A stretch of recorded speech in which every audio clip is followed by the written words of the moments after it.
중국이 발칵 뒤집혔습니다. 전 세계 산업의 심장이라 불리는 히토류, 그 심장을 중국이 쥐고 있다고 모두 믿어왔습니다.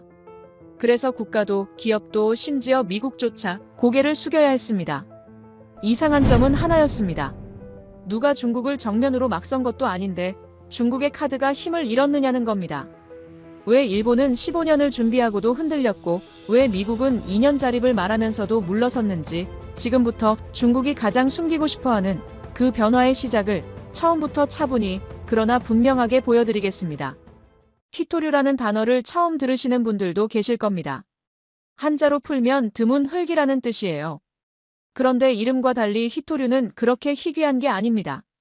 미국에도 있고 호주에도 있고 브라질에도 있어요. 러시아에도 엄청난 양이 묻혀 있고 인도에도 있습니다. 심지어 한국에도 소량 매장되어 있어요. 전 세계 곳곳에 널려 있는 자원입니다. 그런데 왜 중국만 90%를 독점하게 됐을까요? 이게 정말 이상하지 않습니까? 이걸 이해하려면 1980년대로 거슬러 올라가야 합니다. 당시 중국은 문화대혁명의 상처에서 막 벗어나고 있었어요. 10년간의 광기가 휩쓸고 지나간 자리에 남은 건 폐허뿐이었습니다. 산업 기반은 엉망이었고 교육체계는 무너졌고 기술력은 서방에 한참 뒤처져 있었죠. 덩샤오핑이 개혁 개방을 선언했지만 솔직히 중국이 세계 시장에서 내세울 게 별로 없었습니다. 값싼 노동력? 그건 동남아시아 국가들도 마찬가지였어요. 기술력? 일본이나 한국에 비할 바가 못 됐죠. 자본? 당연히 없었습니다. 그때 한 과학자가 덩샤오핑을 찾아갔어요. 중국 히토류의 아버지라 불리는 쉬광셴이라는 인물입니다. 그는 히토류 분리 정제 기술의 세계적 권위자였어요. 그가 덩샤오핑에게 이렇게 말했습니다. 히토류를 잡으면 미래를 잡을 수 있습니다. 지금은 별것 아닌 것처럼 보이지만 앞으로 모든 첨단 무기, 모든 전자기기에 이게 들어갈 겁니다. 군사장비, 항공기, 반도체, 전기차. 미래 산업의 핵심 원료가 될 겁니다. 덩샤오핑은 이 제안을 아주 진지하게 받아들였습니다. 다른 지도자였다면 코웃음 쳤을 수도 있어요. 당장 먹고 살기도 힘든데 무슨 히토류냐고. 하지만 덩샤오핑은 달랐습니다. 그는 100년 앞을 내다보는 전략가였어요. 1992년 덩샤오핑은 남순 강화 중에 역사적인 선언을 합니다. 중동에는 석유가 있고 중국에는 히토류가 있다. 이 한마디가 30년 뒤 세계 질서를 뒤흔들 씨앗이 될 줄은 그때 아무도 몰랐습니다. 서방 언론들은 이 발언을 대수롭지 않게 넘겼어요. 히토류가 뭔지도 모르는 기자들이 대부분이었으니까요. 중국의 전략은 아주 교묘했습니다. 단순히 많이 생산하는 게 목표가 아니었어요. 경쟁자를 완전히 죽이는 게 목표였습니다. 처음에 중국은 히토류를 헐값에 팔았어요. 믿기 어려우시겠지만 원가도 안 되는 가격으로 전 세계에 뿌렸습니다. 적자를 감수하면서요. 왜 그랬을까요? 미쳤을까요? 아니요, 철저한 계산이었습니다. 경쟁국의 히토류 산업을 고사시키려는 전략이었어요. 경제학에서 말하는 약탈적 가격 정책입니다. 단기간 손해를 보더라도 경쟁자를 시장에서 몰아내면 그 다음엔 독점 이익을 취할 수 있거든요. 실제로 효과가 있었습니다.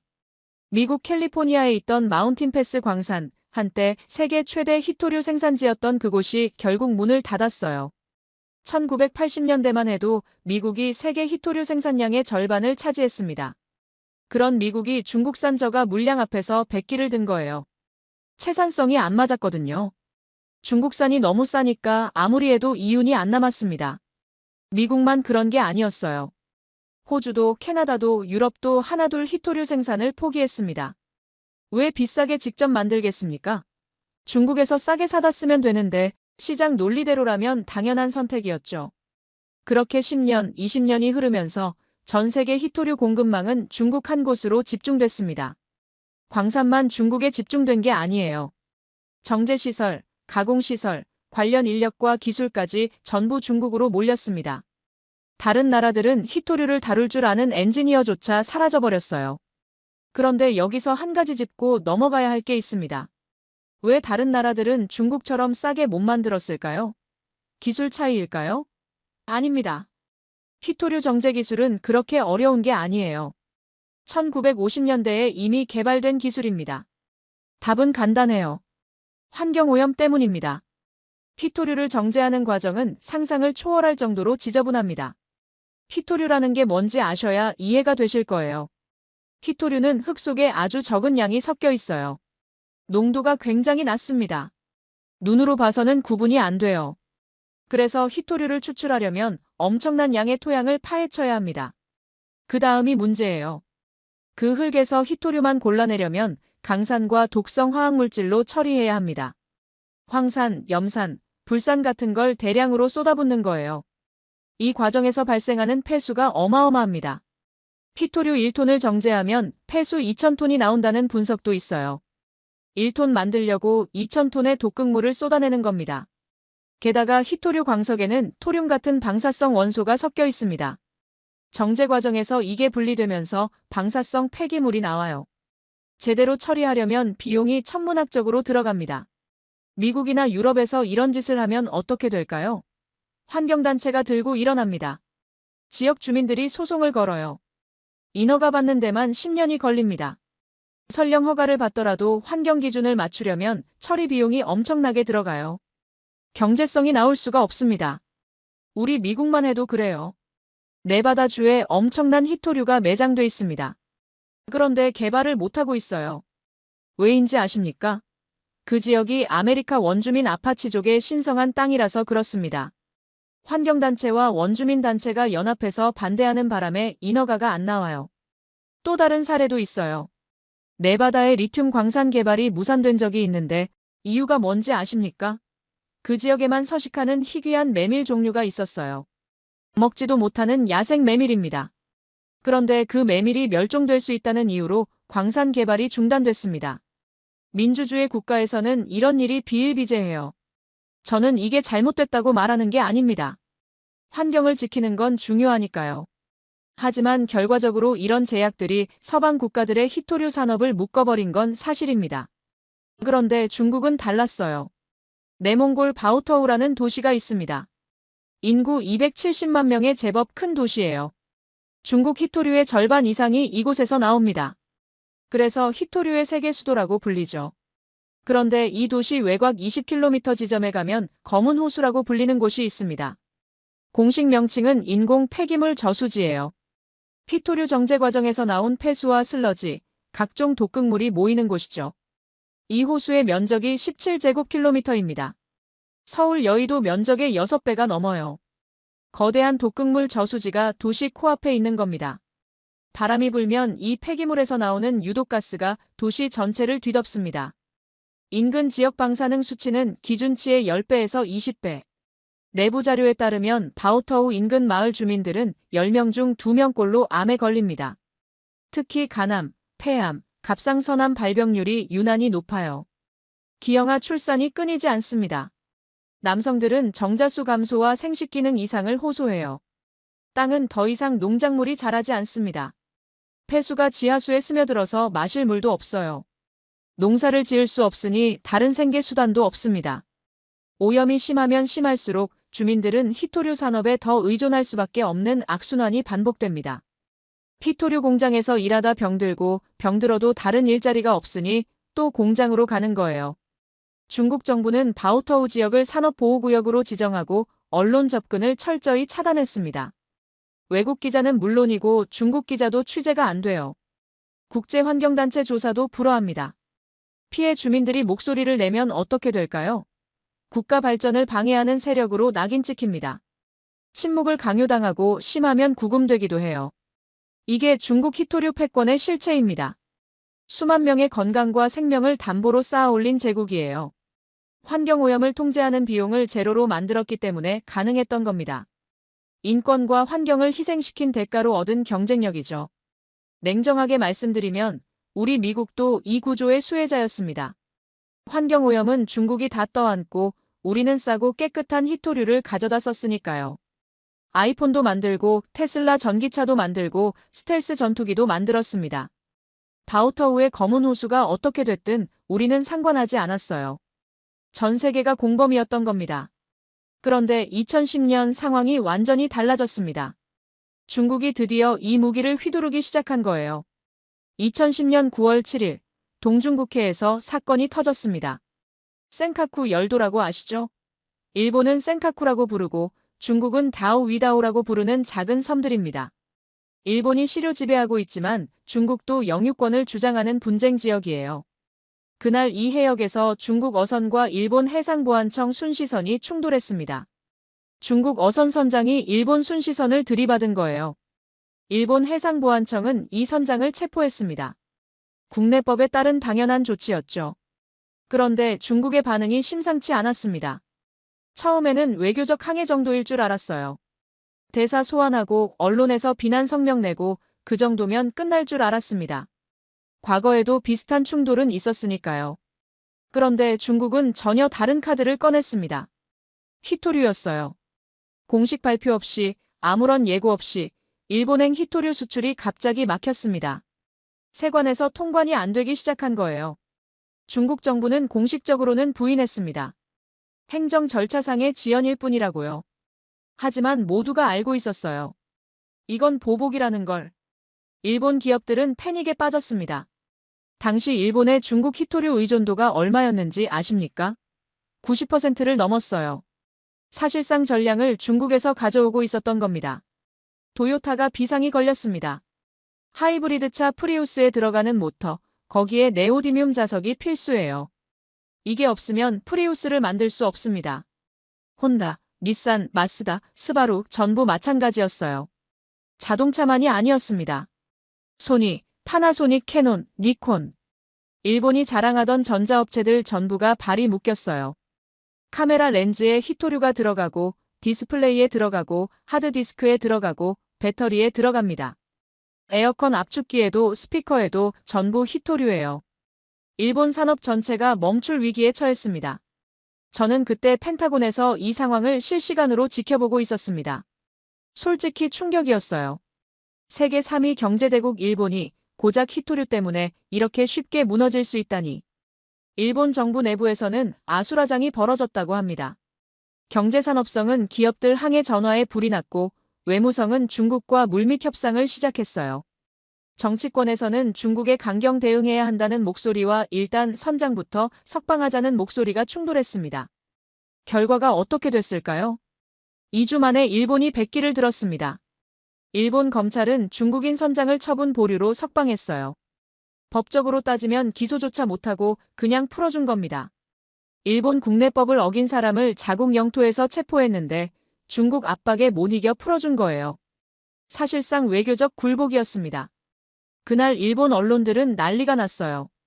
굴욕적 패배라는 헤드라인이 쏟아졌습니다. 일본 국민들 사이에서 정부를 향한 분노가 들끓었죠. 하지만 선택의 여지가 없었어요. 히토류가 끊기면 일본 경제가 멈추니까요. 저는 그날 밤 펜타곤 사무실에서 보고서를 작성했습니다. 제목이 아직도 기억나요. 히토류, 21세기의 석유, 중국의 비밀무기. 저는 이 보고서에서 미국도 같은 상황에 처할 수 있다고 경고했습니다. 우리 의존도도 80%가 넘었으니까요. 지금 당장 대책을 세우지 않으면 우리도 일본처럼 당할 수 있다고 썼어요. 보고서는 국방부 장관실까지 올라갔습니다. 그런데 워싱턴은 귀를 기울이지 않았어요. 일본 일이지 우리 일이 아니라고 생각했던 겁니다. 중국이 설마 미국한테도 그러겠어? 그런 아니란 생각이 지배적이었죠. 그 판단이 얼마나 잘못된 것이었는지 9년 뒤인 2019년에 깨닫게 됩니다. 트럼프 대통령이 중국의 관세 폭탄을 선언하자마자 중국이 히토류 카드를 꺼냈거든요. 결국 우리도 1년 유예라는 이름의 사실상 후퇴를 해야 했습니다. 하지만 그건 나중 이야기고요. 일본 이야기를 좀 더 해드릴게요. 일본은 2010년 굴욕 이후 정신을 차렸습니다. 다시는 이런 일을 당하지 않겠다고 다짐했어요. 히토류 의존도를 낮추기 위해 사활을 걸었습니다. 첫째, 비축량을 대폭 늘렸어요. 국가 전략 물자로 지정하고 최소 6개월에서 1년치는 항상 보유하도록 했습니다. 둘째, 대체 공급처를 개발했어요. 호주, 베트남, 카자흐스탄 같은 나라들과 공급 계약을 맺었습니다. 광산 개발에 직접 투자도 했고요. 셋째, 재활용 기술에 엄청난 투자를 했어요. 일본 사람들이 그런 거 잘하잖아요. 쓰고 버린 스마트폰이나 하드디스크에서 히토류를 추출하는 기술을 개발했습니다. 도시 광산이라는 개념이 이때 나왔어요. 15년이 지난 지금 일본의 중국 히토류 의존도는 어떻게 됐을까요? 60% 초반까지 내려왔습니다. 여전히 높지만 90%에서 30%포인트나 줄인 거예요. 대단한 성과입니다.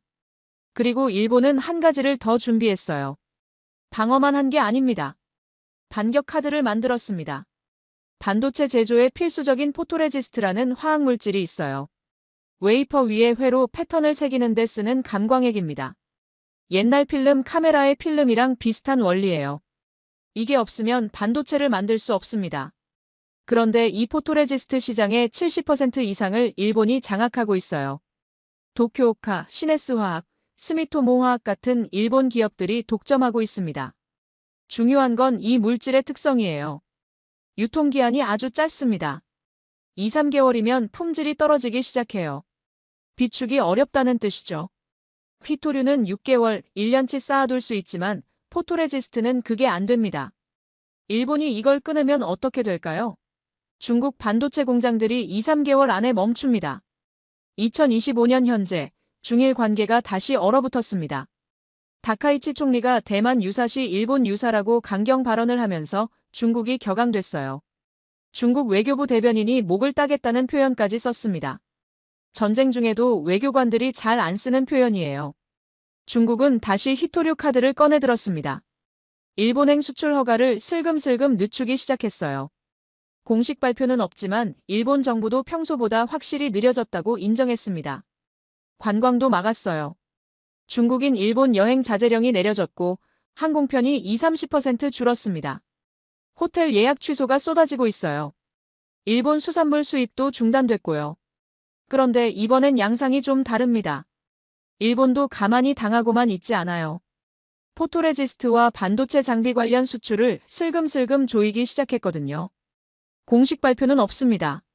하지만 중국 반도체 업체들이 일본산 반도체 노광 장비 유지 보수를 못 받고 있다는 소식이 들려와요. 첨단 반도체 장비는 정기적으로 유지 보수를 받아야 합니다. 일본 엔지니어가 와서 점검하고 부품 교체하고 그래야 돌아가요.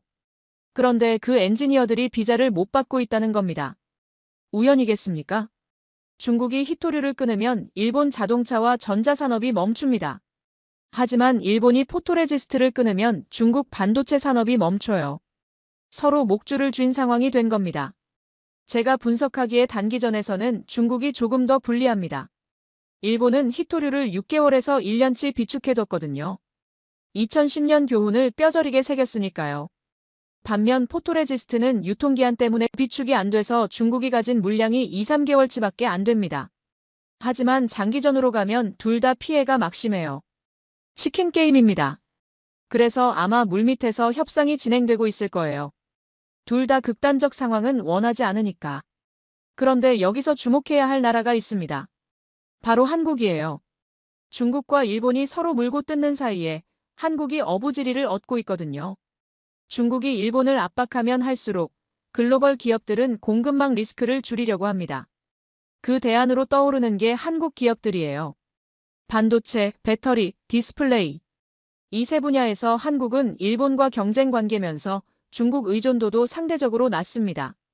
글로벌 기업 입장에서 보면 최적의 대안이죠. 그런데 한국의 진짜 비밀 무기는 따로 있습니다. 중국의 히토류 패권 자체를 무너뜨릴 수 있는 기술을 개발했거든요. 트럼프 대통령이 중국에 선전포고를 했습니다. 2천억 달러 규모 중국산 제품에 25% 관세를 때리겠다고 발표한 거예요. 화웨이 제재도 본격화됐습니다. 미국 기업들이 화웨이에 부품 공급하는 걸 금지시켰죠. 중국을 완전히 고립시키겠다는 의지였습니다. 저는 그때 국방부 전략자원국 국장이었어요.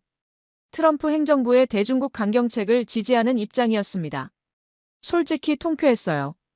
드디어 중국 코를 납작하게 만들겠구나 싶었죠. 그런데 중국의 반격이 시작됐습니다. 인민일보가 히토류를 언급하기 시작했어요. 시진핑 주석이 히토류 생산 시설을 방문하는 사진이 대문짝만하게 실렸습니다. 메시지는 명확했어요. 우리도 무기가 있다. 그리고 중국 상무부가 발표를 했습니다. 히토류 수출 관리를 강화하겠다고요. 아직 전면 금지는 아니었어요. 하지만 언제든 끊을 수 있다는 경고였습니다. 펜타곤 분위기가 싸늘하게 바뀌었습니다. 제가 급히 소집한 회의에서 해군 조달 담당자가 보고를 올렸어요. 이지스 구축함 건조 계획에 차질이 생길 수 있다고요. 레이더 시스템, 유도 장치, 통신 장비에 들어가는 특수 자석 전부가 중국산 원료로 만들어지고 있었거든요. 대체 공급원을 찾으려면 최소 2, 3년이 걸린다고 했습니다. 공군 쪽 보고는 더 심각했어요. 스텔스 전투기 생산 라인을 유지하려면 안정적인 원료 공급이 필수인데 비축분이 6개월치 정도밖에 안 된다고요. 그 이후엔 장담할 수 없다고 했습니다. 제가 백악관 국가안보회의에 보고서를 올렸습니다. 제목이 기억나요? 히토류 공급 중단 시 국방력 영향평가. 보고서 내용을 요약하면 이랬어요. 중국이 전면 차단에 들어가면 미국은 18개월 내에 첨단 무기 생산에 심각한 차질을 빚게 됩니다. 함정, 잠수함, 전투기, 미사일 유도 장치까지 전방위적 영향이 불가피합니다. 보고서를 읽은 국가안보보좌관이 저한테 전화를 걸어왔어요. 목소리가 떨리더군요. 이게 진짜야? 진짜로 이렇게 심각한 거야? 저는 대답했습니다. 네, 진짜입니다. 우리가 계속 경고해왔던 그대로입니다. 그때부터 백악관 분위기가 달라졌습니다. 트럼프 대통령이 공개적으로는 계속 강경한 발언을 했어요. 중국이 뭘 해도 굴복 안 한다. 미국이 이긴다. 그런 이야기요. 하지만 물밑에서는 다른 움직임이 있었습니다. 오사카에서 열린 주요 20개국 정상회의에서 트럼프 대통령과 시진핑 주석이 만났어요. 공식적으로는 무역협상 논의라고 발표됐죠. 하지만 실제로는 히토류 문제가 핵심 의제 중 하나였습니다. 결과가 어떻게 됐을까요? 관세 추가 인상이 유예됐습니다. 협상을 계속하기로 했다는 명목이었죠. 하지만 실상은 미국이 한 발 물러선 겁니다. 히토류 때문이었어요. 그 이후로도 미중 갈등은 계속됐습니다. 관세를 올렸다 내렸다, 협상했다 결렬됐다. 지루한 공방이 이어졌죠. 하지만 미국은 끝내 중국을 완전히 압박하지 못했어요. 아킬레스건이 있었으니까요. 2025년 들어서 상황이 더 심각해졌습니다. 트럼프 대통령이 2기 행정부를 출범시키면서 다시 대중국 관세를 대폭 올렸어요. 140%까지 간다는 이야기도 나왔습니다. 이번엔 진짜 끝장을 보겠다는 의지였죠. 중국의 대응은 2019년보다 훨씬 거셌습니다. 히토류 17종 전체에 대한 수출 통제를 강화했어요. 관련 기술과 제품까지 통제 목록에 포함시켰습니다. 단순히 원자재만 막는 게 아니라 정제 기술, 가공 장비, 관련 노하우까지 전부 막겠다는 겁니다. 미국 상무장관이 기자회견에서 호언장담했어요. 2년이면 히토류 자립이 가능하다고요. 미국 내 광산 개발을 가속화하고 정제시설을 새로 짓고 완전히 독립하겠다고요. 저는 그 기자회견을 보면서 쓴웃음을 지었습니다. 2년이라고요? 제가 28년간 이 분야에서 일하면서 쌓은 경험으로 말씀드리면 그건 불가능합니다. 현장 전문가들 의견을 종합해보면 최소 6년이 필요해요. 낙관적으로 봐도 6년입니다. 현실적으로는 10년이 걸릴 수도 있습니다. 왜 그렇게 오래 걸릴까요? 첫째, 광산 개발에 시간이 걸립니다. 땅속에 자원이 있다고 바로 팔 수 있는 게 아니에요. 환경 영향평가, 인허가 절차, 주민 동의, 이런 것들을 거쳐야 합니다. 미국은 민주주의 국가예요. 중국처럼 정부가 밀어붙인다고 되는 게 아닙니다. 네바다 주 사례를 말씀드릴게요. 그곳에 엄청난 매장량이 확인됐어요. 그런데 개발을 못하고 있습니다. 왜인지 아십니까? 아메리카 원주민 아파치족의 신성한 땅이라서요. 환경단체와 원주민단체가 연합해서 반대하는 바람에 인허가가 안 나와요. 또 다른 사례도 있어요. 네바다의 리튬 광산 개발이 무산된 적이 있는데 이유가 황당합니다. 그 지역에만 서식하는 희귀한 메밀 종류가 있었어요. 먹지도 못하는 야생 메밀입니다. 그런데 그 메밀이 멸종될 수 있다는 이유로 광산 개발이 중단됐습니다. 미네소타에도 알래스카에도 비슷한 사례가 있어요. 연어 서식지라서 안 된다. 생태공원이라서 안 된다. 환경을 지키는 건 중요하지만 결과적으로 자원 개발이 발목 잡힌 겁니다. 둘째, 정제시설을 새로 지어야 합니다. 미국에는 정제시설이 거의 없어요. 30년간 외국에 맡겨왔으니까요. 시설을 짓고 장비를 갖추고 운영 인력을 훈련시키는데 최소 몇 년이 걸립니다. 셋째, 기술 인력 문제가 심각합니다. 정제 기술을 아는 엔지니어가 미국에 얼마나 있을까요?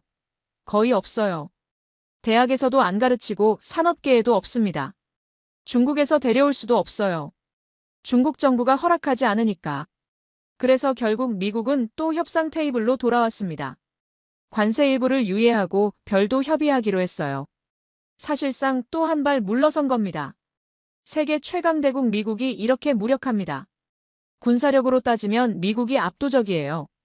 경제 규모도 미국이 앞서고요. 하지만 작은 금속 조각 때문에 강하게 나가지 못하는 거예요. 저는 이 상황이 너무 답답했습니다. 그런데 올해 초 희망이 보이기 시작했어요. 전혀 예상하지 못한 곳에서요. 한국이었습니다. 제 책상 위에 보고서 하나가 올라왔습니다. 국방부 기술정보국에서 올린 건데 표지에 적힌 제목을 보고 눈을 의심했어요. 한국재료연구원, 히토류 무첨가 고성능 연구자석 개발 성공. 처음에는 믿지 않았습니다. 그런 게 가능하다고? 그 원료 없이 강력한 자석을 만든다고? 연구자석이라는 게 뭔지 설명을 드려야겠네요. 우리가 일상에서 쓰는 냉장고 자석 같은 거랑은 차원이 다른 물건입니다. 전기차 모터, 풍력 발전기, 드론, 로봇 관절, 미사일 유도 장치, 스마트폰 진동 모터까지. 현대 문명의 거의 모든 곳에 연구자석이 들어갑니다. 문제는 고성능 연구자석을 만들려면 특정 원소가 필수라는 거예요. 네오디뮴이라는 원소를 써야 강력한 자기력이 나옵니다. 대안이 없었어요. 그래서 중국이 세계를 쥐락펴락할 수 있었던 겁니다. 그런데 한국이 그 불가능을 해냈다. 저는 바로 상세 보고서를 요청했습니다. 기술정보국 분석관을 불러서 직접 브리핑을 받았어요. 한국재료연구원에서 개발한 건 철과 질소를 기반으로 한 새로운 자석 소재였습니다. 문제의 그 원소를 단 한 그램도 쓰지 않았어요. 그런데 자기력이 기존 최고급 자석의 90% 수준까지 나온다고 합니다. 90%면 혁명적인 겁니다. 왜냐하면 대부분의 응용 분야에서 90%면 충분하거든요. 100%가 필요한 극한 환경은 우주선이나 최첨단 무기 일부에 불과해요. 전기차, 풍력 발전기, 가전제품, 이런 대중적인 분야는 90%로 커버가 됩니다. 제가 분석관에게 물었습니다. 신뢰할 수 있는 정보인가? 과장된 거 아닌가? 분석관이 대답했어요. 아닙니다. 저희가 교차 검증을 했습니다. 한국 정부 공식 발표이고 기술 논문도 국제학술지에 게재됐습니다. 일본과 독일 연구팀에서도 관심을 보이며 협력 문의를 했다고 합니다. 실제로 작동하는 기술입니다. 저는 흥분을 감출 수 없었습니다. 이게 뭘 의미하는지 이해하십니까? 중국이 30년간 쌓아온 제국이 한순간에 무너질 수도 있다는 뜻입니다. 대체 기술이 나오면 중국의 무기가 사라지는 거예요. 물론 아직 넘어야 할 산이 있습니다. 가장 큰 문제는 양산 비용이에요. 연구실에서 만드는 것과 공장에서 대량 생산하는 건 완전히 다른 문제거든요. 현재 이 기술로 자석을 만들면 기존 제품보다 비용이 높다고 합니다. 당장은 경쟁력이 부족하다는 뜻이죠. 하지만 기술이라는 게 원래 그래요. 처음에는 비싸다가 점점 싸집니다. 반도체가 그랬고, 태양광 패널이 그랬고, 배터리가 그랬어요. 규모의 경제가 작동하기 시작하면 비용은 급격히 떨어집니다. 한국 정부도 이걸 알고 있는 것 같아요. 한국재료연구원의 대규모 추가 투자가 결정됐다는 소식이 들려왔습니다. 양산 기술 개발에 올인하겠다는 거죠. 제가 주목한 건 또 있어요. 한국의 전략적 위치입니다. 한국은 반도체, 배터리, 디스플레이 분야에서 세계 최정상급 경쟁력을 갖고 있습니다. 메모리 반도체 시장을 한국 기업들이 장악하고 있고요. 전기차 배터리 시장에서도 중국 업체들과 치열하게 경쟁하고 있습니다. 이 분야들 전부 특수 자석이 필요합니다.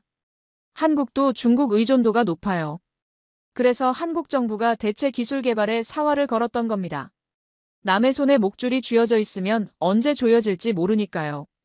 그리고 한국에는 또 하나의 강점이 있어요. 기술을 산업화하는 능력입니다. 한국은 연구실 기술을 공장으로 끌어내는데 탁월한 나라예요. 반도체가 그랬고 배터리가 그랬습니다. 원천 기술은 미국이나 일본에서 나왔는데 그걸 대량 생산해서 세계 시장을 장악한 건 한국이에요. 이번에도 마찬가지가 될 수 있습니다. 한국이 양산에 성공하면 전 세계가 한국에서 사게 될 거예요. 중국산 대신에요. 그렇게 되면 어떤 일이 벌어질까요? 중국의 패권이 무너집니다. 30년간 환경을 파괴하고 주민들 건강을 희생시키며 쌓아온 제국이 한국 기술 하나에 와르르 무너질 수 있어요.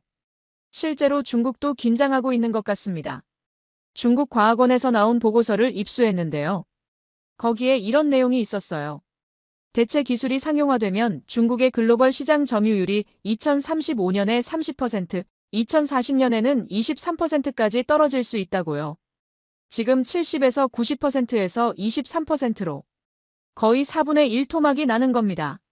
중국 정부 산하 연구기관에서 스스로 이런 전망을 내놓았다는 건 그만큼 위기감이 크다는 뜻이에요. 저는 이 보고서를 보면서 한 가지 생각이 들었습니다. 역사가 바뀌는 순간이 올 수도 있겠구나. 석유가 20세기를 지배했잖아요. 중동 국가들이 석유로 엄청난 부를 쌓았고 세계 정치를 좌지우지했습니다. 그런데 지금 전기차와 재생에너지가 확산되면서 석유의 위상이 흔들리고 있어요. 마찬가지 일이 벌어질 수 있습니다. 21세기 초반에 중국이 특정 자원으로 세계를 쥐락펴락했지만 대체 기술이 나오면 그 권력이 사라지는 거예요. 그리고 그 변화의 중심에 한국이 있습니다. 솔직히 고백하면 저는 한국을 과소평가했어요. 부품 잘 만드는 나라, 그 정도로만 생각했습니다. 하지만 이번에 생각이 바뀌었어요. 한국은 단순히 부품 잘 만드는 나라가 아닙니다. 게임의 규칙 자체를 바꿀 수 있는 나라예요. 불가능하다고 여겨지던 기술적 한계를 돌파하는 나라입니다. 물론 아직 갈 길이 멉니다. 양산 비용 문제를 해결해야 하고 대규모 투자가 필요하고 시간도 걸릴 거예요. 하지만 방향은 명확합니다. 중국 패권 시대가 저물기 시작했습니다. 그리고 그 해가 지는 곳에서 한국이라는 새로운 별이 떠오르고 있어요. 그런데 한국의 기회는 이게 전부가 아닙니다. 중국과 일본이 지금 경제 전쟁 중이거든요. 이 싸움에서 한국이 어부지리를 얻고 있습니다. 동아시아에 거대한 폭풍이 몰아쳤습니다. 일본 다카이치 총리가 기자회견에서 한마디를 던졌어요. 대만 유사는 일본 유사다. 대만에서 무슨 일이 생기면 일본도 가만히 있지 않겠다는 선언이었습니다. 중국 입장에서는 내정 간섭이자 도발이었죠. 중국의 반응은 즉각적이었습니다. 외교부 대변인이 기자회견에서 이렇게 말했어요. 일본이 계속 이런 식으로 나온다면 우리는 그들의 목을 딸 것이다. 외교관이 공식 석상에서 쓸 수 있는 표현이 아닙니다. 전쟁 중에도 이런 말은 잘 안 써요. 중국이 얼마나 격앙됐는지 보여주는 대목이죠. 그날 이후 중일 관계는 급속도로 얼어붙었습니다. 중국 정부가 자국민들에게 일본 여행 자제령을 내렸어요. 공식적인 금지는 아니었지만 사실상 마찬가지였습니다. 중국발 일본행 항공편이 20~30% 줄었어요. 호텔 예약 취소가 쏟아졌습니다. 일주일 만에 중국인 관광객 예약이 57% 급감했다는 통계가 나왔어요. 12월 성수기 숙박 예약도 절반 이상이 취소됐습니다. 일본 관광업계가 비명을 지르기 시작했죠. 일본산 수산물 수입도 중단됐습니다. 2023년 후쿠시마 오염수 방류 때 시작된 제재가 더 강화된 거예요. 일본 어민들 피해가 눈덩이처럼 불어나고 있습니다. 그리고 결정타가 날아왔어요. 히토류 수출 허가 지연입니다. 중국 정부는 공식적으로 부인했어요. 행정 절차상의 지연일 뿐이라고요. 하지만 일본 정부도 인정했습니다. 평소보다 확실히 느려졌다고요. 일본 제조업계에 비상이 걸렸습니다. 아까 말씀드렸듯이 일본이 15년간 의존도를 낮춰왔지만 여전히 60% 이상을 중국에서 가져오고 있거든요. 절반 넘는 물량이 흔들리면 산업 전체가 타격을 입습니다. 토요타, 혼다, 닛산. 일본 자동차 업계가 긴장하고 있어요. 소니, 파나소닉, 캐논. 전자업계도 마찬가지입니다. 공급이 조금만 지연돼도 생산 라인에 차질이 생기니까요. 그런데 일본도 가만히 당하고만 있지 않았습니다. 반격 카드를 꺼냈어요. 제가 앞에서 말씀드렸죠. 일본은 2010년 굴욕 이후 반격 카드를 준비했다고요. 그게 바로 포토레지스트입니다. 반도체 제조 핵심 소재인 포토레지스트 시장의 70% 이상을 일본이 장악하고 있어요. 그리고 이건 비축이 안 됩니다. 유통기한이 2~3개월밖에 안 되거든요. 일본이 뭘 했느냐고요? 공식 발표는 없었습니다. 하지만 중국 반도체 업체들이 비명을 지르기 시작했어요. 일본산 반도체 장비 유지 보수가 안 된다는 겁니다. 부품 교체도 안 되고 일본 엔지니어 비자도 안 나온다고요. 중국이 최첨단 반도체 장비는 이미 못 쓰고 있어요. 네덜란드 기업의 극자 외선 노광 장비가 수출 금지됐거든요. 그래서 차선책으로 일본산 심자 외선 장비를 쓰고 있는데 그것마저 유지보수가 안 되면 공장이 멈춥니다. 지금 중국과 일본은 서로 목줄을 쥔 상태예요. 중국이 히토류를 끊으면 일본 자동차와 전자산업이 멈춥니다. 일본이 포토레지스트와 장비 유지보수를 끊으면 중국 반도체 산업이 멈춰요. 치킨 게임입니다. 누가 먼저 꺾이느냐? 제가 분석하기에 단기전에서는 중국이 조금 더 불리해요. 일본은 2010년 교훈을 뼈저리게 새겼거든요. 전략 물자 비축을 철저히 해뒀습니다. 반면 포토레지스트는 유통기한 때문에 비축 자체가 불가능합니다. 하지만 장기전으로 가면 양쪽 다 피해가 막심해요.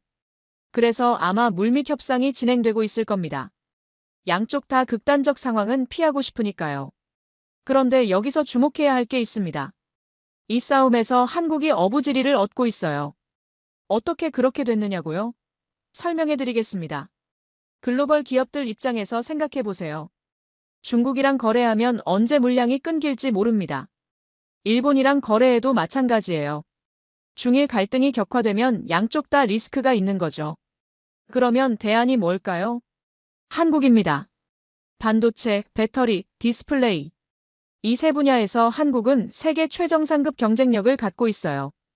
일본과 경쟁 관계면서 중국 의존도도 상대적으로 낮습니다. 애플을 예로 들어볼게요. 애플은 아이폰에 들어가는 디스플레이를 삼성과 LG에서 조달합니다. 배터리도 한국 기업들한테 많이 받아요. 반도체는 대만 TSMC가 주력이지만 삼성전자도 중요한 파트너입니다. 중일 갈등이 격화되면 애플 입장에서 한국 의존도를 더 높이는 게 합리적인 선택이에요. 리스크 분산 차원에서요. 테슬라도 마찬가지입니다. 테슬라 전기차에 들어가는 배터리 상당량을 한국 기업들이 공급하고 있어요. 중국 업체들도 공급하고 있지만 지정학적 리스크 때문에 한국 비중을 늘리려는 움직임이 있습니다. 실제로 데이터가 이걸 뒷받침해요. 중일 갈등이 시작된 이후 한국 배터리 3사의 수주 문의가 급증했다는 소식이 들려왔습니다. 반도체 쪽도 마찬가지예요. 삼성전자와 SK하이닉스에 대한 글로벌 기업들의 관심이 높아지고 있습니다. 조선업은 더 노골적이에요. 지금 미국이 해군력 증강에 열을 올리고 있거든요. 중국 견제를 위해서요. 그런데 미국 조선산업은 40년간 쇠퇴해서 지금 자체 건조 능력이 거의 없어요. 숙련공도 없고 시설도 낙후됐습니다. 그래서 미국이 어디에 손을 벌렸느냐? 한국입니다. 1,500억 달러 규모의 미한 조선업 협력 펀드 이야기 들어보셨나요? 삼성중공업, 한화오션, 현대중공업. 한국조선 3사가 미국 해군 함정 건조에 참여하는 대형 프로젝트가 추진되고 있어요. 한국조선업은 2028년까지 일감이 꽉 찬 상태입니다. 미국 해군 프로젝트까지 더해지면 그야말로 황금기가 올 수 있어요. 정리해드릴게요. 중국이 일본을 압박하면 할수록 글로벌 기업들은 공급망 다변화를 고민합니다. 그 대안으로 떠오르는 게 한국이에요. 반도체, 배터리, 디스플레이, 조선까지. 전방위적으로 한국에 기회가 오고 있습니다. 중국과 일본이 피 터지게 싸우는 사이에 한국이 어부지리로 떡을 챙기고 있는 거예요. 그런데 여기서 한 가지 짚고 넘어가야 할 게 있습니다. 어부지리만으로는 부족해요. 운 좋게 얻은 기회는 운 나쁘게 사라질 수도 있거든요. 한국이 진짜로 도약하려면 자체 경쟁력이 있어야 합니다.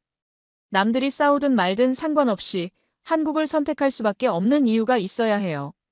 그리고 한국은 그걸 갖추기 시작했습니다. 다음 챕터에서 말씀드릴 건데요.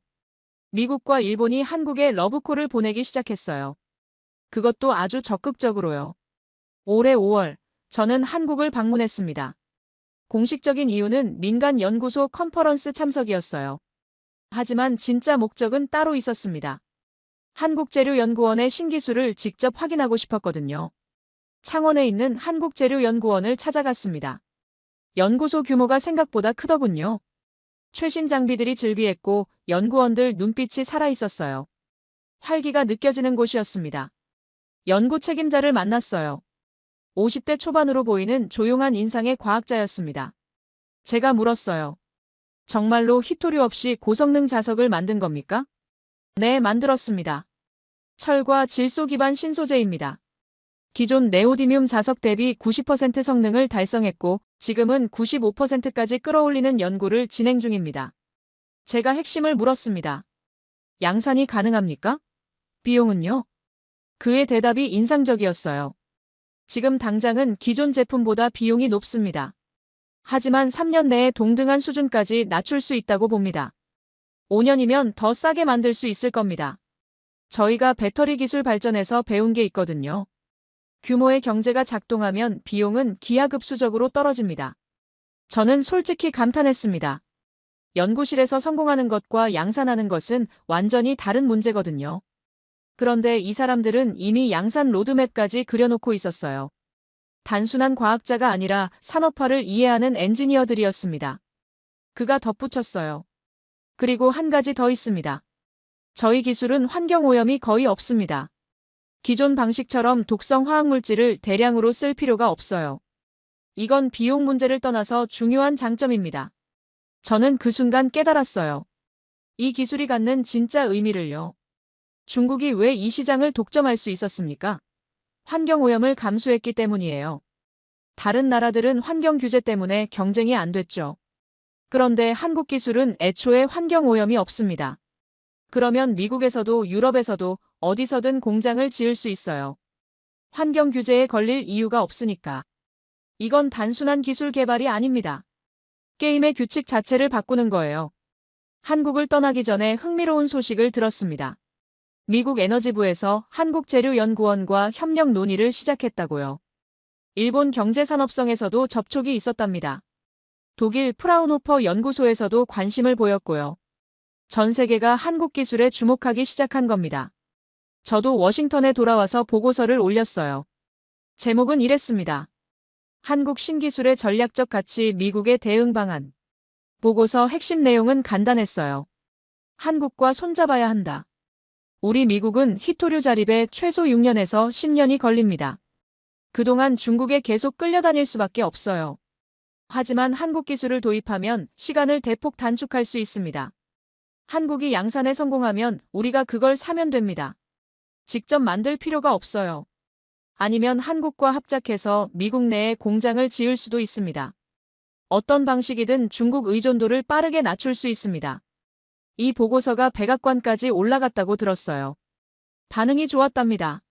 실제로 움직임이 시작됐습니다. 미국 에너지부 차관이 한국을 방문했어요. 표면적으로는 청정에너지 협력 논의라고 발표됐지만 실제로는 신소재 기술 협력이 핵심 의제였다고 합니다. 미국 국방부에서도 관심을 보이고 있어요.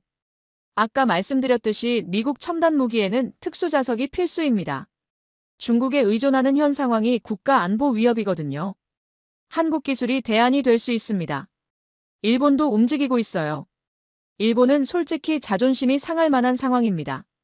소재 기술 강국이라고 자부해왔는데 이번에는 한국에 뒤처졌으니까요. 하지만 자존심보다 실리가 중요하죠. 일본 경제산업성에서 한국재료연구원과 협력 논의를 시작했습니다. 일본 기업들도 관심을 보이고 있어요. 혼다, 도요타 같은 자동차 업체들이 한국 신기술 적용 가능성을 검토 중이라고 합니다. 왜 일본이 한국과 손을 잡으려 할까요? 간단해요. 중국이 무섭기 때문입니다. 일본도 중국 의존도가 60%예요. 지금 중일 갈등 때문에 그 의존도가 얼마나 위험한지 뼈저리게 느끼고 있습니다. 한국 기술이 상용화되면 그 의존도를 확 낮출 수 있어요. 더 흥미로운 건 유럽의 반응입니다.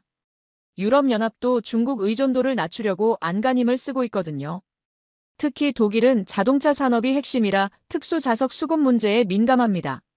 독일 프라운호퍼 연구소에서 한국재료연구원과 공동 연구를 제안했다고 해요.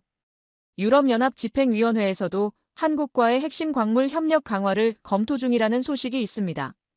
정리해드릴게요. 미국, 일본, 유럽. 선진국들이 한국에 러브콜을 보내고 있습니다. 그것도 동시다발적으로요. 왜 그럴까요? 한국이 가진 세 가지 무기 때문입니다. 첫째, 대체 기술. 중국 의존을 끊을 수 있는 유일한 기술적 대안을 한국이 갖고 있어요. 둘째, 산업화 능력. 한국은 연구실 기술을 공장으로 끌어내는데 세계 최고입니다. 반도체, 배터리, 디스플레이에서 이미 증명됐죠. 셋째, 지정학적 안정성. 한국은 미국의 동맹국이에요. 중국처럼 언제 적으로 돌변할지 모르는 나라가 아닙니다. 일본처럼 역사적 앙금이 있는 나라도 아니고요. 글로벌 기업 입장에서 가장 안전한 파트너입니다. 이 세 가지가 합쳐지니까 한국의 가치가 급상승하는 거예요. 저는 솔직히 부러웠습니다. 미국은 자원도 풍부하고 기술력도 있지만 히토류 자립에는 10년이 걸려요. 환경 규제, 주민 반대, 숙련공 부족. 이런 문제들 때문에요. 그런데 한국은 자원이 없는 나라예요. 히토류 한 톨도 안 나옵니다. 그런데도 기술 하나로 이 판을 뒤집으려 하고 있어요. 자원이 없으면 기술로 승부한다. 이게 한국식 생존 전략인 것 같습니다. 그리고 그 전략이 지금 먹히기 시작했어요. 물론 아직 갈 길이 멉니다. 양산에 성공해야 하고 비용도 낮춰야 하고 품질도 검증받아야 해요. 쉬운 일이 아닙니다. 하지만 방향은 명확합니다. 그리고 한국은 그 방향으로 전속력으로 달리고 있어요. 중국은 지금 무슨 생각을 하고 있을까요? 30년간 쌓아온 제국이 흔들리기 시작했으니까요. 가만히 있을 리가 없습니다. 중국의 반응과 대응에 대해 말씀드리겠습니다. 올해 6월 흥미로운 보고서가 제 손에 들어왔습니다. 중국 과학원에서 작성한 내부 문건이었어요. 정식 발표 자료가 아니라 내부 검토용으로 만들어진 것이었습니다. 어떤 경로로 입수됐는지는 말씀드리기 어렵지만 내용은 확실히 검증됐습니다. 제목이 이랬어요. 히토류 산업 중장기 경쟁력 분석 및 대응 방안.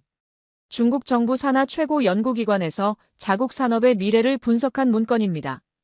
거기에 적힌 내용을 보고 저는 눈을 의심했어요. 2035년 전망 글로벌 시장 점유율 30% 이하로 하락 예상. 2040년 전망 23% 수준까지 추락 가능성. 지금 7, 90%를 차지하고 있는데 15년 뒤에는 23%가 된다고요. 4분의 1 토막이 나는 겁니다. 중국 스스로 이런 전망을 내놓았다는 게 충격적이었어요. 보통 정부 기관 보고서는 자국 산업에 대해 낙관적으로 분석하잖아요. 설령 문제가 있어도 도전이 있지만 극복 가능하다 이런 식으로 쓰는 게 관례입니다. 그런데 이건 완전히 반대였어요. 거의 자기 비판, 아니 자기 고백 수준이었습니다. 보고서는 위기 요인을 3가지로 분석했습니다. 첫째, 대체 기술의 등장입니다. 한국재료연구원의 기술을 직접 언급하더군요. 히토류 무첨가 고성능 자석이 상용화되면 시장 판도가 완전히 바뀔 수 있다고 경고했습니다. 보고서에 이런 문장이 있었어요. 한국의 기술 발전 속도가 예상보다 빠르다. 초기에는 실험실 수준의 성과로 치부했으나 최근 데이터를 보면 양산 기술 개발이 상당히 진전됐다. 비용 문제가 해결되면 3, 5년 내에 시장 잠식이 시작될 수 있다. 중국이 한국 기술을 얼마나 경계하는지 보여주는 대목입니다. 처음에는 무시했다가 이제는 심각하게 받아들이고 있는 거예요.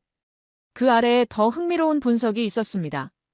한국 기술의 가장 위협적인 점은 성능이 아니다. 환경 친화성이다.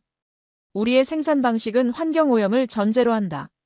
그래서 다른 나라에서 따라할 수 없었다. 하지만 한국 기술은 환경 오염이 거의 없다.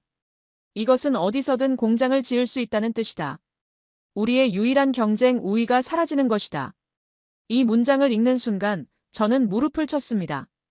핵심을 정확히 짚었더군요. 중국이 30년간 시장을 독점할 수 있었던 진짜 이유는 기술력이 아니었어요. 환경오염을 감수할 수 있었기 때문입니다. 다른 나라들은 환경 규제 때문에 경쟁이 안 됐죠. 그런데 한국 기술은 그 룰 자체를 바꿔버리는 겁니다. 둘째 위기 요인은 공급망 다변화입니다. 미국, 일본, 유럽, 호주. 이 나라들이 중국 의존도를 낮추기 위해 사력을 다하고 있어요. 자체 광산 개발, 재활용 기술 투자, 대체 공급선 확보. 사방에서 탈중국 움직임이 일어나고 있습니다. 보고서는 이렇게 분석했어요. 과거에는 경제성 때문에 탈중국이 어려웠다. 우리 제품이 압도적으로 쌌기 때문이다. 하지만 지금은 상황이 달라졌다. 지정학적 리스크가 경제성보다 중요해졌다. 선진국들은 비용이 더 들더라도 공급망을 다변화하려 한다. 이 추세는 되돌리기 어렵다. 냉정한 분석입니다. 중국 스스로 자기들의 무기화 전략이 역효과를 낳고 있다는 걸 인정한 거예요. 실제로 데이터가 이를 뒷받침합니다. 2010년 일본의 히토류 수출을 끊었을 때 어떻게 됐습니까? 일본이 의존도를 90%에서 60%로 낮췄어요. 2019년 미국을 압박했을 때는요. 미국이 자체 광산 개발에 나섰습니다. 중국이 무기를 휘두를 때마다 상대방은 탈중국에 더 매진하게 되는 겁니다. 보고서에 재미있는 비유가 있었어요. 히토류 무기화는 칼과 같다. 한번 휘두르면 상대에게 상처를 줄 수 있다. 하지만 휘두를 때마다 칼날이 무뎌진다. 그리고 상대는 점점 더 두꺼운 갑옷을 입게 된다. 중국 학자가 쓴 문장이라고 믿기 어려울 정도로 솔직한 자기 분석이었습니다. 셋째 위기 요인은 환경 문제의 부메랑입니다. 이 부분이 제일 흥미로웠어요. 중국이 히토류 시장을 독점할 수 있었던 건 환경 오염을 감수했기 때문이에요. 바오터우의 검은 호수, 주민들의 건강 피해, 이런 걸 묵인하면서 싸게 생산한 거죠. 그런데 그게 이제 한계에 부딪히고 있답니다. 보고서에 따르면 바오터우 지역 환경 오염이 더 이상 통제 불가능한 수준에 이르렀다고 해요. 지하수 오염이 주변 농경지까지 퍼졌고 주민 건강 피해가 심각해지면서 내부 불만이 커지고 있답니다. 구체적인 수치도 있었어요. 바오터우 인근 마을 5곳을 조사했는데 지하수에서 기준치의 15배가 넘는 중금속이 검출됐답니다. 농작물 재배가 불가능해진 면적이 매년 3%씩 늘어나고 있고요. 주민 이주 요구도 증가하고 있는데 정부가 감당할 수 있는 수준을 넘어서고 있다고 합니다. 중국 정부가 아무리 언론을 통제해도 정보는 새어나가요. 스마트폰과 소셜미디어 시대에 완벽한 통제는 불가능합니다. 바오터우 주민들이 올린 영상이나 사진이 간간히 외부로 유출되고 있어요. 국제사회의 비판도 거세지고 있습니다. 특히 유럽에서 목소리가 높아요. 유럽 기업들이 중국산 히토류를 쓰면서 우리는 친환경 기업입니다 라고 홍보하는 게 위선 아니냐는 비판이 나오고 있거든요. 유럽 소비자들 사이에서 피해 히토류라는 표현까지 등장했다고 합니다. 이런 압박이 거세지면 중국도 환경 기준을 강화할 수밖에 없어요. 그런데 환경 기준을 강화하면 어떻게 될까요? 생산 비용이 올라갑니다. 그러면 가격 경쟁력이 떨어져요. 중국의 최대 무기가 사라지는 겁니다. 보고서는 이렇게 결론을 내렸어요. 현재의 생산 방식을 유지하면 환경 문제로 지속 가능성이 위협받고 환경 기준을 강화하면 가격 경쟁력을 잃는다. 어느 쪽을 선택해도 위험하다. 우리는 30년간 누려온 독점적 지위의 종말을 준비해야 할 수도 있다. 진퇴양난이라는 겁니다. 저는 이 보고서를 읽으면서 역사의 아이러니를 느꼈습니다. 중국은 30년간 환경을 희생시켜서 제국을 쌓았어요. 수만 명의 건강과 생명을 담보로 세계를 지배했죠. 그런데 이제 그 대가를 치르기 시작한 겁니다. 환경을 파괴해서 얻은 경쟁력은 영원하지 않았어요. 오히려 발목을 잡는 족쇄가 되고 있습니다. 단기적 이익을 위해 장기적 지속 가능성을 포기한 대가를 치르는 거죠. 그리고 한국은 정반대 길을 가고 있어요. 한국 기술은 환경 오염이 거의 없습니다. 처음부터 깨끗하게 설계됐어요. 그래서 지속 가능합니다. 어디서든 공장을 지을 수 있고 규모를 확대해도 환경 문제가 생기지 않아요. 더러운 방식으로 쌓은 제국 그리고 깨끗한 기술로 만든 대안. 장기적으로 누가 이길까요? 답은 명확해 보입니다. 중국 정부도 이걸 알고 있어요. 그래서 초조해하는 겁니다. 보고서 마지막에 대응 방안이 적혀 있었는데요. 몇 가지 흥미로운 제안이 있었습니다. 첫째, 대체 기술 자체 개발입니다. 한국이나 일본의 기술을 따라잡아야 한다는 내용이에요. 자체 연구개발에 투자를 대폭 늘리고 필요하면 해외 기술을 도입하거나 인재를 영입하라고 했습니다. 솔직히 말씀드리면 이건 쉽지 않을 거예요. 중국이 기술력이 부족한 건 아닙니다. 오히려 많은 분야에서 앞서 있죠. 하지만 대체 기술 개발에는 시간이 걸려요. 한국이 이미 몇 년 앞서 나가고 있는 상황에서 따라잡기가 쉽지 않습니다. 더 큰 문제는 인센티브예요. 중국 기업들 입장에서 굳이 대체 기술을 개발할 이유가 없거든요. 기존 방식으로도 돈을 벌고 있으니까요. 새로운 기술에 투자하는 건 리스크입니다. 정부가 밀어붙여도 기업들이 따라올지 의문이에요. 둘째, 가공기술 고도화입니다. 원료 수출보다 가공품 수출 비중을 높이라는 제안이에요. 단순히 히토류를 캐서 파는 게 아니라 그걸로 자석이나 부품을 만들어서 팔라는 거죠. 부가가치를 높여서 수익을 유지하겠다는 전략입니다.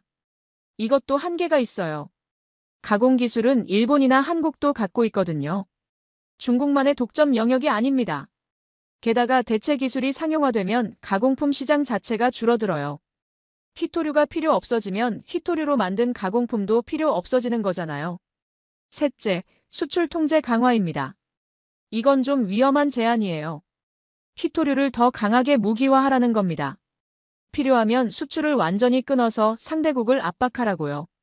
특히 대체 기술을 개발하는 나라들에 대해서는 선제적으로 제재를 가해야 한다는 의견도 있었습니다. 하지만 이건 양날의 검입니다. 지금도 중국이 히토류를 무기화할 때마다 역풍을 맞고 있어요. 아까 말씀드렸듯이 무기를 휘두를 때마다 칼날이 무뎌지는 거죠.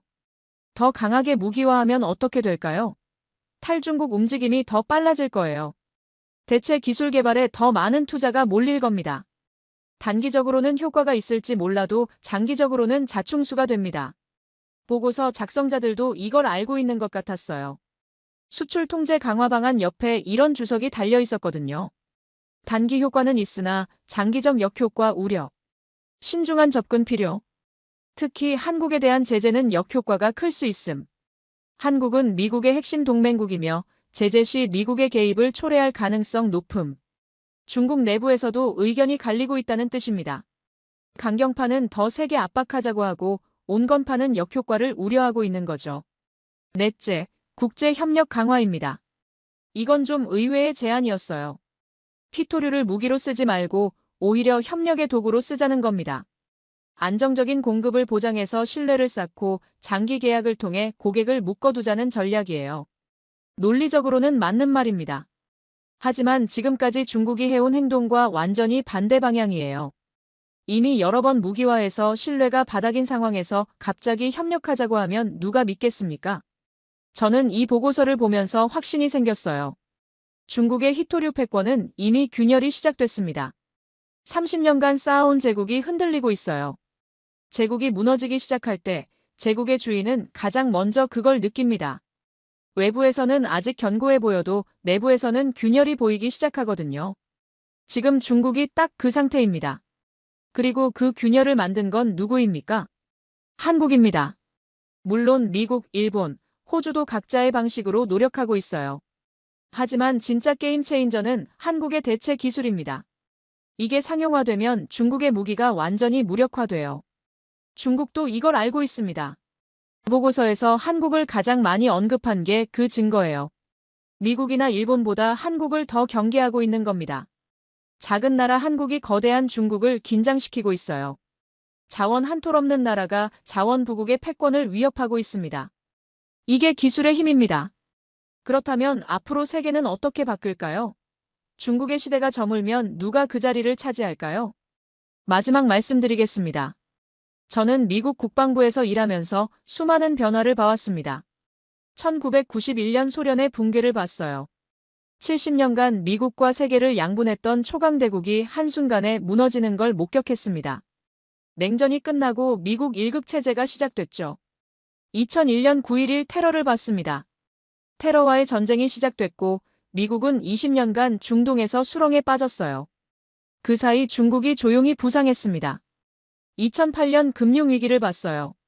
미국 경제가 흔들리는 동안 중국은 세계의 공장으로 자리 잡았습니다. G2 시대가 열렸죠. 2018년부터는 미중 패권 경쟁을 보고 있습니다. 관세 전쟁, 기술 전쟁, 그리고 지금의 히토류 전쟁까지. 세계 질서가 몇 번이나 뒤바뀌는 걸 목격했습니다. 그런데 지금 일어나고 있는 변화는 그 어떤 것보다 근본적일 수 있어요. 자원 패권에서 기술 패권으로의 전환입니다. 20세기를 지배한 건 석유였습니다. 중동 국가들이 석유로 엄청난 부를 쌓았고 세계 정치를 좌지우지했어요. 미국이 중동에 그토록 개입한 것도 석유 때문이었습니다. 걸프전, 이라크전, 전부 석유와 관련이 있었죠. 21세기 초반을 지배한 건 히토류였습니다. 중국이 이 자원으로 세계를 쥐락펴락했어요. 미국도 일본도 유럽도 중국 앞에서 고개를 숙여야 했습니다. 관세 전쟁에서 미국이 밀린 것도 센카쿠 분쟁에서 일본이 굴복한 것도 히토류 때문이었어요. 그런데 이제 그 판이 바뀌려 하고 있습니다. 대체 기술이 등장했기 때문이에요. 석유도 그랬어요. 한때 석유 없이는 세상이 돌아가지 않을 것 같았잖아요. 그런데 지금은 어떻습니까? 전기차가 빠르게 보급되고 있고 태양광과 풍력 발전이 확산되고 있어요. 석유의 위상이 흔들리고 있습니다. 사우디를 보세요. 세계 최대 산유국이 왜 그렇게 경제 다각화에 열을 올리겠습니까? 네옴시티 같은 초대형 프로젝트를 왜 추진하겠어요? 석유만으로는 미래가 불안하기 때문입니다. 석유 시대의 종말이 다가오고 있다는 걸 그들도 알고 있어요. 히토류도 마찬가지가 될 겁니다. 대체 기술이 상용화되면 중국의 무기가 사라져요. 30년간 쌓아온 패권이 한순간에 무너질 수 있습니다. 히토류가 있든 없든 상관없는 세상이 오는 거죠. 그리고 그 변화의 중심에 한국이 있습니다. 저는 한국이라는 나라를 다시 보게 됐어요. 솔직히 고백하면 저는 한국을 과소평가했습니다. 반도체 잘 만들고 자동차 잘 만들고 드라마랑 음악이 유명하고 그 정도로만 생각했어요. 미국의 동맹국 중 하나, 동아시아의 중견국가 정도로요. 아시아에서 미국의 핵심 파트너는 일본이라고 생각했습니다. 한국은 그 다음 정도로 봤어요. 중요하긴 하지만 일본만큼은 아니라고요. 하지만 이번에 생각이 완전히 바뀌었습니다. 한국은 자원이 없는 나라예요. 석유도 없고 천연가스도 없고 히토류도 없습니다. 석탄도 거의 없어요. 땅덩어리도 작습니다. 남한 면적이 미국 인디애나 주랑 비슷해요. 인구도 5천만 명 정도로 많지 않습니다. 객관적 조건만 보면 강대국이 될 수 없는 나라예요. 자원도 없고 땅도 좁고 인구도 적고 어떻게 보면 약소국의 전형적인 조건입니다. 그런데 이 작은 나라가 세계 10위권 경제대국이 됐어요. 반도체는 세계 1위, 배터리는 세계 정상권, 조선은 고부가가치 선박 분야. 독보적, 자동차는 세계 5위, 철강은 세계 6위. 수많은 분야에서 세계 정상급 경쟁력을 갖고 있습니다. 어떻게 그게 가능했을까요? 기술입니다. 자원이 없으니까 기술로 승부한 거예요. 남들이 자원을 팔 때 한국은 기술을 팔았습니다.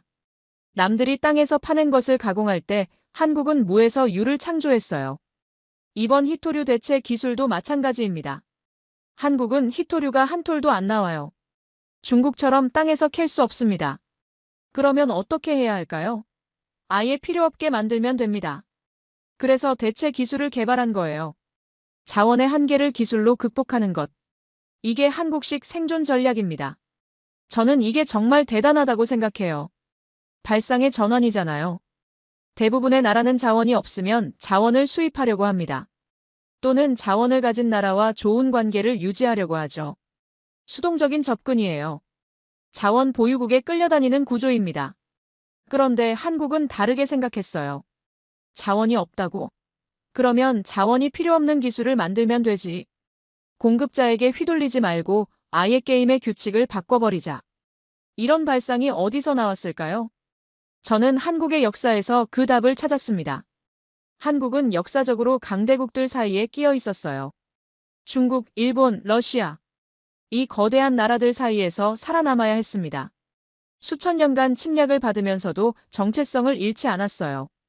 식민 지배를 당했다가 독립했고 전쟁으로 폐허가 됐다가 다시 일어섰습니다.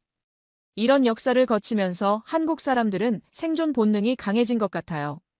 주어진 조건에서 최선을 찾는 능력, 불리한 상황을 역전시키는 끈기, 남들이 불가능하다고 할 때 해내는 집념. 이게 한국의 경쟁력이라고 생각합니다. 자원이나 영토 같은 물리적 조건이 아니라 사람들의 정신과 문화가 진짜 경쟁력인 거예요. 미국은 자원이 풍부한 나라입니다. 석유도 있고 천연가스도 있고 히토류도 묻혀 있어요. 광활한 영토에 풍요로운 자연환경을 갖고 있습니다. 그런데 왜 중국에 끌려다녔을까요? 자원이 있어도 개발하지 않았기 때문입니다. 환경 규제, 주민 반대, 정치적 이유. 이런 것들 때문에 손을 놓고 있었어요. 자원이 있는데도 활용하지 못한 거죠. 그러니까 중국의 목줄을 잡힌 겁니다. 한국은 자원이 없습니다. 하지만 그래서 오히려 창의적인 해법을 찾았어요. 없으니까 만들어낸 거예요. 부족함이 혁신을 낳은 겁니다. 역설적이지만 한국의 약점이 강점이 된 거죠. 앞으로 세계는 어떻게 바뀔까요? 제 예측을 말씀드릴게요. 첫째, 중국의 히토류 패권은 확실히 약화될 겁니다. 당장 내일은 아니에요. 기술이 상용화되고 양산이 안정되고 가격 경쟁력이 생기려면 시간이 필요합니다. 하지만 5년, 10년 후에는 확실히 달라질 거예요. 중국 스스로도 2040년에 점유율이 23%까지 떨어질 수 있다고 전망했잖아요. 그 예측이 정확히 맞든 틀리든 간에 하락 추세는 분명합니다. 중국의 독점 시대는 끝나가고 있어요. 둘째, 한국의 전략적 가치가 급상승할 겁니다. 대체 기술을 가진 나라, 산업화 능력이 검증된 나라, 지정학적으로 안정된 나라. 이 세 가지 조건을 동시에 갖춘 곳은 많지 않아요. 한국이 그 중 하나입니다. 사실상 유일할 수도 있어요. 미국, 일본, 유럽 모두 한국과 손잡고 싶어 할 거예요. 이미 그런 움직임이 시작됐고요. 앞으로 한국의 협상력은 더 높아질 겁니다. 원하는 조건을 제시하고 좋은 딜을 할 수 있는 위치에 올라선 거예요. 셋째, 기술 경쟁이 더 치열해질 겁니다. 자원 싸움에서 기술 싸움으로 전환되고 있어요. 20세기에는 누가 더 많은 자원을 갖고 있느냐가 중요했습니다.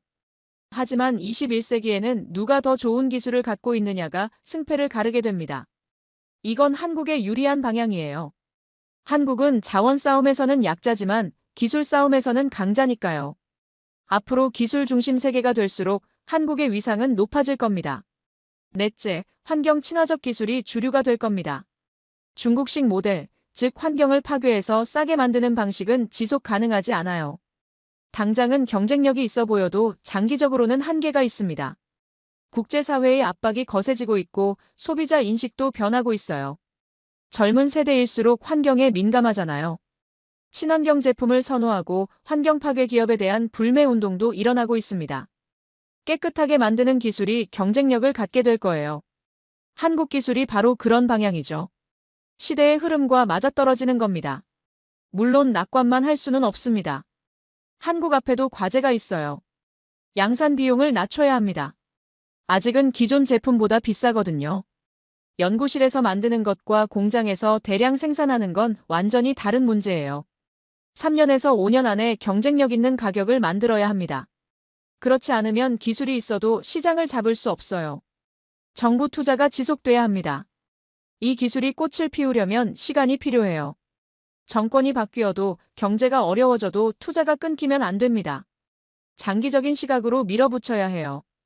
정치적 이유로 방향이 바뀌면 모든 게 수포로 돌아갈 수 있습니다. 인력 양성도 중요합니다. 좋은 기술이 있어도 그걸 다룰 사람이 없으면 소용없어요. 젊은 연구자들이 이 분야에 뛰어들어야 합니다. 대학에서 관련 학과를 키우고 기업에서 좋은 대우를 해야 인재가 모입니다. 글로벌 협력도 필요해요. 혼자서 다 하려고 하면 안 됩니다. 미국, 일본, 유럽과 협력해서 기술을 발전시키고 시장을 키워야 해요. 표준을 선점하는 것도 중요합니다. 하지만 저는 한국이 해낼 거라고 믿습니다. 왜냐고요? 한국은 항상 그래왔으니까요. 1970년대에 한국이 반도체를 하겠다고 했을 때 세계가 비웃었어요. 가난한 농업국가가 무슨 반도체냐고요. 그런데 지금 한국은 메모리 반도체 세계 1위입니다. 1990년대에 한국이 자동차를 수출하겠다고 했을 때 선진국들이 코웃음 쳤어요. 품질이 안 된다고요. 그런데 지금 현대차와 기아는 세계 3위 자동차 그룹이 됐습니다. 2000년대에 한국 배터리 회사들이 일본을 따라잡겠다고 했을 때 불가능하다고 했어요. 일본이 원천 기술을 다 갖고 있다고요. 그런데 지금 한국 배터리 3사가 글로벌 시장을 선도하고 있습니다. 될 리 없다고 했던 것들을 한국은 계속 해냈어요. 이번에도 다르지 않을 겁니다. 마지막으로 한 가지만 더 말씀드릴게요. 저는 미국 사람입니다. 평생 미국을 위해 일했어요. 미국이 세계 최강대국으로 남기를 바랍니다. 미국의 안보와 번영이 제 삶의 목표였습니다. 하지만 솔직히 인정해야 할 건 인정해야죠.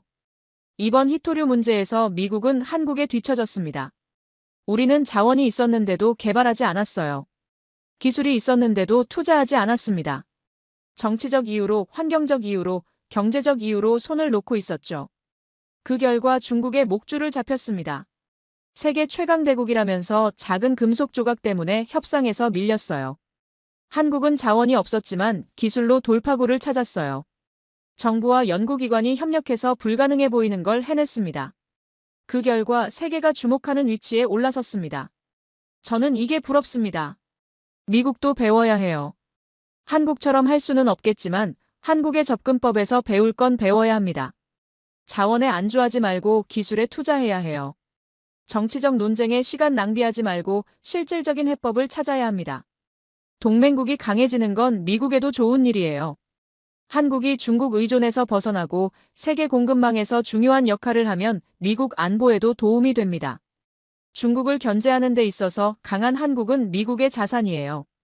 그래서 저는 한국의 성공을 진심으로 응원합니다. 중국이 30년간 쌓아온 히토류 제국, 그 제국의 균열을 만든 한국의 기술, 그리고 이제 시작되는 새로운 세계 질서. 저는 많은 변화를 봐왔지만 지금 일어나고 있는 이 변화가 가장 흥미롭습니다. 역사의 전환점에 서 있는 느낌이에요. 한국이 어디까지 갈 수 있을지 두 눈 크게 뜨고 지켜보겠습니다. 작은 나라의 큰 도전. 자원 없는 나라의 기술혁명. 이건 단순히 히토류 이야기가 아닙니다. 인류가 한계를 극복하는 이야기이고 불가능을 가능으로 바꾸는 이야기예요. 그 이야기의 주인공이 한국이라는 게 저는 정말 대단하다고 생각합니다. 여러분, 이게 바로 대한민국의 저력입니다. 자원 하나 없는 나라가 기술 하나로 전 세계 산업의 판을 흔들고 있습니다. 대한민국 기술력이라고 댓글 남겨주시면 대한민국에 큰 힘이 됩니다.